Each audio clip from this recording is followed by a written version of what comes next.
नमस्कार, Haribhoomi news bulletin में आपका स्वागत है। सबसे पहले बात करते हैं केंद्रीय गृह एवं सहकारिता मंत्री अमित शाह के हरियाणा दौरे की। केंद्रीय गृह मंत्री ने शुक्रवार को रोहतक में साबर डेयरी प्लांट का उद्घाटन किया। महर्षि दयानंद यूनिवर्सिटी के खेल मैदान में हुए कार्यक्रम में मुख्यमंत्री नायब सिंह सैनी भी मौजूद रहे। शाह ने इस प्लांट को 350 करोड़ रुपए की लागत से तैयार किया गया देश का सबसे बड़ा दही, छाछ, योगर्ट और मिठाई उत्पादन केंद्र बताया। रोहतक से वो कुरुक्षेत्र रवाना हुए, जहां ब्रह्म सरोवर के पास मेला ग्राउंड में शाह ने 3 नए आपराधिक कानूनों पर आधारित प्रदर्शनी देखी। वो प्रदेश के 12 जिलों में कुल 825 करोड़ के प्रोजेक्ट का उद्घाटन या शिलान्यास भी करेंगे। शाह ने कहा कि अब ये प्लांट पूरे एनसीआर की दूध और डेयरी उत्पादों की जरूरतों को पूरा करेगा, जिससे हरियाणा के किसानों और पशुपालकों की आय में बड़ी वृद्धि होगी। उन्होंने बताया कि भारत का डेयरी सेक्टर पिछले 11 साल में 70% बढ़ा है और देश आज विश्व का सबसे बड़ा दुग्ध उत्पादक बन चुका है। उन्होंने घोषणा की कि आने वाले समय में 75,000 डेयरी समितियां बनाई जाएंगी, जो किसानों को सीधा लाभ पहुंचाएंगी। शाह ने कहा कि मोदी सरकार की पहल पर बने सहकारिता मंत्रालय ने देश की राष्ट्रीय सहकारिता नीति 2025 लागू की है, जो पारदर्शिता और तकनीकी को प्राथमिकता देती है।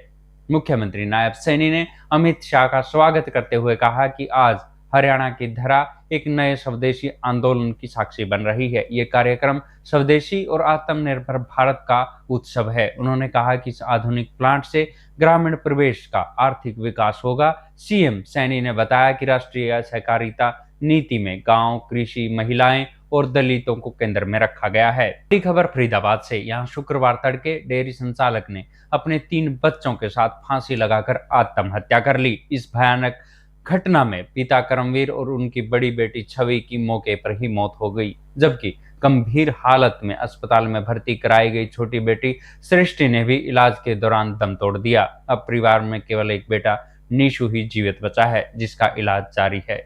पुलिस जांच में सामने आया है कि करमवीर ने मरने से पहले एक वीडियो रिकॉर्ड किया था। इस वीडियो में उसने अपनी मौत का जिम्मेदार पत्नी सहित ससुराल के 5 लोगों को बताया है। करमवीर ने वीडियो में आरोप लगाया है कि उसकी पत्नी और ससुराल पक्ष की महिलाएं गलत काम में लिप्त हैं और उसे भी इसमें फंसाने की कोशिश की गई। गांव वालों के अनुसार करमवीर और उसकी पत्नी के बीच 1.5 साल से पारिवारिक विवाद चल रहा था। पुलिस ने करमवीर का मोबाइल जब्त कर लिया है और वीडियो की जांच के आधार पर मृतक की पत्नी व परिजनों से पूछताछ की जा रही है। इस सामूहिक आत्महत्या ने नेकपुर गांव में सनसनी फैला दी है। अगली खबर फरीदाबाद और पानीपत से। फरीदाबाद की बसेलवा कॉलोनी में पनीर विक्रेता प्रवीण चौधरी की चाकू मारकर हत्या कर दी गई, जबकि पानीपत की धागा फैक्ट्री में चौकीदार का शव मिला है, जिसके सर पर चोट के निशान मिले हैं। प्रवीण रात करीब 11 बजे अपनी दुकान बंद कर नौकर के साथ घर लौट रहे थे। रास्ते में 2-3 युवकों से उसकी कहासुनी हो गई, जो जल्द ही मारपीट में बदल गई।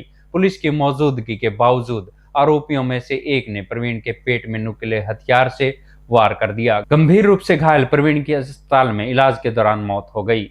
ये पूरी घटना सीसीटीवी कैमरे में कैद हो गई है। पुलिस ने मामले में राजा नामक युवक को गिरफ्तार किया है, जिसके खिलाफ पहले से भी कई मामले दर्ज है। वहीं पानीपत शहर के पुराना औद्योगिक क्षेत्र में एक धागा फैक्ट्री में चौकीदार रामकिशन का शव मिला है। वो पिछले 5 साल से फैक्ट्री में नौकर का काम कर रहे थे। प्रारंभिक जांच में पता चला है चौकीदार के सर पर ईंट से हमला किया गया था। पुलिस ने शव को पोस्टमार्टम के लिए भेजकर सीसीटीवी फुटेज खंगालना शुरू कर दिया है। अब बात करते हैं यमुना नदी में हुए हादसे की। फरीदाबाद में दशहरे के अवसर पर मां दुर्गा की मूर्ति विसर्जन के दौरान बड़ा हादसा हो गया। यमुना नदी से लगते इस्माइलपुर इलाके में मूर्ति विसर्जन के दौरान 4 लोग नदी में तेज बहाव में बह गए। इनमें से 2 लोगों को सुरक्षित बाहर निकाल लिया गया, लेकिन चाचा शिव नारायण और भतीजा आकाश अभी तक लापता हैं। अजय नगर पार्ट 2 के रहने वाले शिव नारायण और आकाश अपने रिश्तेदारों के साथ मूर्ति विसर्जन करने यमुना नदी पहुंचे थे। वे मूर्ति को विसर्जित करने के लिए नदी के पानी के कुछ अंदर चले गए। आकाश के जीजा ने बताया कि जब वे मूर्ति विसर्जित कर रहे थे, तभी अचानक उनके पैरों के नीचे से रेत बह गया और वे चारों पानी में बहने लगे। राजेंद्र और एक अन्य युवक तो किसी तरह बाहर निकल आए। हादसे की सूचना मिलते ही पुलिस और एसडीआरएफ की टीम मौके पर पहुंची। एसडीआरएफ की टीम नाव की मदद से लापता चाचा भतीजा की तलाश कर रही है। अब बात करते हैं अंबाला की। शहर के हजारों परिवारों के लिए शुक्रवार का दिन ऐतिहासिक साबित हुआ।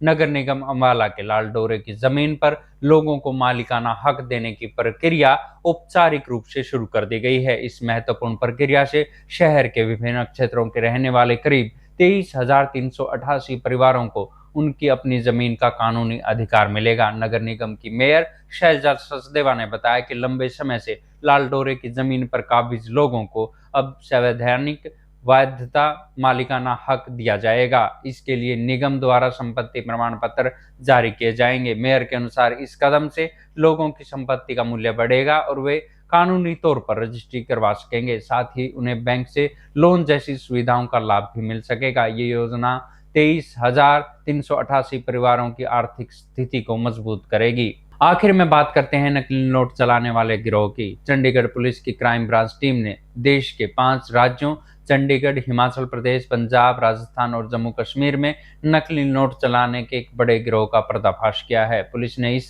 सिंडिकेट के 3 12वीं पास आरोपियों को गिरफ्तार किया है। उनके पास से 24 लाख से अधिक मूल्य के नकली नोट जब्त किए गए हैं। ये गिरोह राजस्थान के झालावाड़ में किराए के मकान में नकली नोटों का छापाखाना चला रहा था। आरोपियों ने शेयर मार्केट में घाटा होने के बाद ये काला कारोबार शुरू किया। वे सोशल मीडिया प्लेटफॉर्म जैसे इंस्टाग्राम और टेलीग्राम का इस्तेमाल करके ग्राहकों को ढूंढते थे और 1 लाख रुपए के नकली नोट के बदले 1 लाख रुपए के असली नोट देते थे।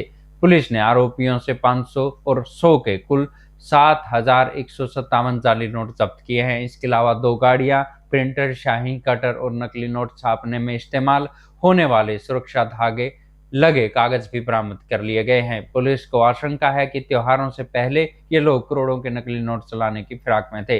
केंद्रीय एजेंसियों के इनपुट पर कार्रवाई कर पुलिस ने इस गिरोह का भांडाफोड़ किया है। ऐसी ही खबरों से जुड़े रहने के लिए देखते रहिए हरिभूमि टीवी। और अधिक खबरों को विस्तार से जानना है तो हरिभूमि अखबार पढ़ें या हरिभूमि की वेबसाइट पर जाएं।